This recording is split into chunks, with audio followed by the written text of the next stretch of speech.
અમારી પઠામડા પ્રાથમિક શાળામાં આજે જાગૃતિબેન, વિદ્યાબેન, નેહાબેનની બદલી એમના વતનમાં થયેલ હોવાથી શાળા પરિવાર દ્વારા અને એસએમસી પરિવાર દ્વારા વિદાયનું આયોજન કરવામાં આવેલું હતું।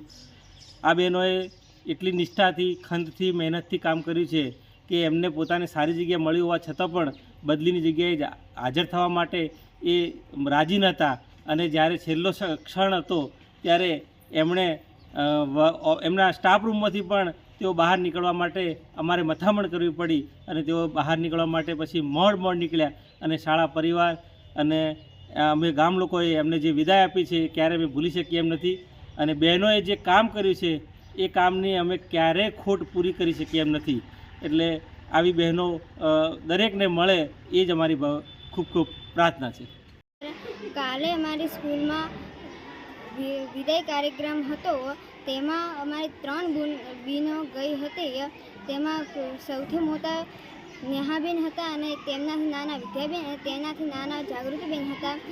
વિદ્યાબેન અમારા ક્લાસ ટીચર હતા, તે અમને ખૂબ જ સારું ભણાવતા, અમને તે ખૂબ જ યાદ આવતા હતા અને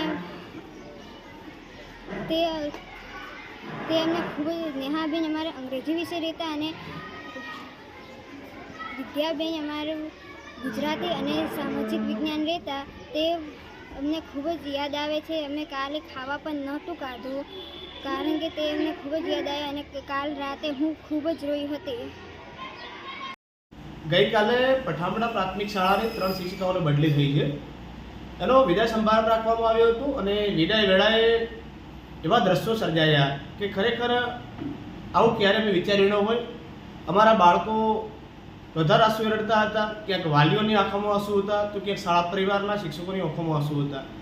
જે શિક્ષિકાઓ અહીંથી વિદાય લઈ જઈ રહી હતી એ શિક્ષિકાઓએ ખરેખર કેટલો બાળકોને પ્રેમ આપ્યો છે। એ શિક્ષિકાઓને પણ ખરેખર બાળકની માતાઓ બની હશે અને ત્યારે જ બાળકોને આટલા બધા હૃદયસ્પર્શી દ્રશ્યો સર્જાય। રાત્રે અમે ઘણી બધા શિક્ષકો બાળકોનો વાલીઓનો કોન્ટેક્ટ કર્યો। મેં પોતે શાળાના એસએમસી અધ્યક્ષ તરીકે તો બાળકો રાત્રે ભૂખ્યા પણ સૂઈ ગયા હતા।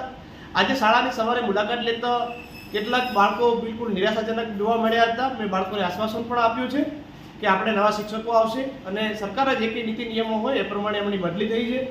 પણ ખરેખર એના ઉપરથી ખ્યાલ આવે છે, મારા પઠામડા પ્રાથમિક શાળાની અંદર 55% દીકરીઓની સંખ્યા છે અને દીકરીઓની સંખ્યા વધુ કરવા માટે આ શિક્ષિકાઓનો મહત્વનો ફાળો રહ્યો છે। હું એ શિક્ષિકાઓને ખૂબ ખૂબ શુભેચ્છા પાઠવું છું કે જે કંઈ શાળાની અંદર અહીંથી ગયા છે એવો જ પ્રેમ અને એવા જ શિક્ષકો અને એવો જ સ્ટાફને એવું ગામ એમને મળી રહે, એ જ મારી ભગવાનને પણ પ્રાર્થના છે।